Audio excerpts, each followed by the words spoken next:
महाभारत की कथाओं और उससे जुड़े पुराणों जैसे हरिवंश पुराण के अनुसार भगवान कृष्ण ने एकलव्य का वध किया था।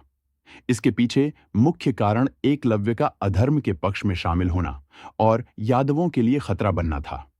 यह घटना महाभारत के युद्ध से पहले की है और इसके कई महत्वपूर्ण पहलू हैं। भगवान कृष्ण द्वारा एकलव्य के वध के कारण एक राजनैतिक गठबंधन और अधर्म का पक्ष लेना जरासंध का समर्थक। एकलव्य के पिता निषाद राज हिरण्यधनु मगध के शक्तिशाली राजा जरासंध के सेनापति या समर्थक थे। जरासंध कृष्ण और यादवों का कट्टर शत्रु था। अपने पिता की मृत्यु के बाद एकलव्य स्वयं निषाद राज्य का राजा बना और उसने जरासंध के साथ अपना गठबंधन जारी रखा। इसके अलावा वह पौंड्रक वासुदेव का भी मित्र बन गया, जो स्वयं को असली कृष्ण मानता था और कृष्ण के विरुद्ध युद्ध छेड़ रहा था। इन दुष्ट राजाओं के साथ मिलकर एकलव्य ने मथुरा और द्वारका पर कई बार आक्रमण किए। इन हमलों में एकलव्य अपनी अद्भुत धनुर्विद्या के कारण यादव सेना के लिए एक बड़ा खतरा बन गया था। इस प्रकार एकलव्य ने स्वयं को धर्म की स्थापना करने वाले कृष्ण के सीधे शत्रु के रूप में स्थापित कर लिया। कृष्ण का अवतार ही धर्म की स्थापना, एस्टैब्लिशमेंट ऑफ धर्म, और अधर्म का नाश करने के लिए हुआ था। जो भी शक्ति इस उद्देश्य के रास्ते में बाधा बनती थी, उसे दूर करना कृष्ण का कर्तव्य था। अर्जुन को वचन।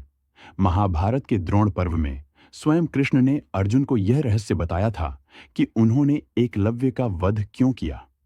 कृष्ण ने कहा था कि हे अर्जुन, मैंने तुम्हारे हित के लिए और यह सुनिश्चित करने के लिए कि तुम संसार के सर्वश्रेष्ठ धनुर्धर बनो, एकलव्य का वध किया।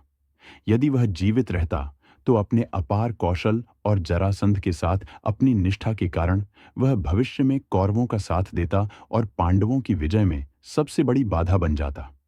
उसके रहते देवताओं, दानवों और राक्षसों के लिए भी उसे युद्ध में हराना मुश्किल था। द्रोणाचार्य को गुरु दक्षिणा में अंगूठा देने के बाद भी एकलव्य ने अपनी शेष 4 उंगलियों से धनुष चलाने में ऐसी महारत हासिल कर ली थी कि उसका पराक्रम कम नहीं हुआ। कृष्ण ने युद्ध में उसकी यह कुशलता देखी और यह जान लिया कि वह भविष्य में धर्म युद्ध महाभारत के लिए एक अजेय खतरा साबित होगा।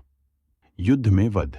पौराणिक कथाओं के अनुसार एक भयंकर युद्ध के दौरान जब एकलव्य पौंड्रक या जरासंध के पक्ष में लड़ रहा था और यादव सेना पर भारी पड़ रहा था, तब कृष्ण ने उसका वध किया था।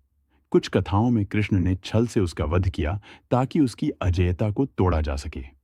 संक्षेप में, कृष्ण ने एकलव्य का वध व्यक्तिगत दुश्मनी के कारण नहीं, बल्कि राजनीतिक अनिवार्यता, धर्म की स्थापना सुनिश्चित करने और अर्जुन को अपने महान कार्य धर्मयुद्ध में पांडवों की विजय को पूरा करने में सक्षम बनाने के लिए किया था। उन्होंने उसे एक धार्मिक विरोधी शक्ति के रूप में देखा जिसका अंत आवश्यक था।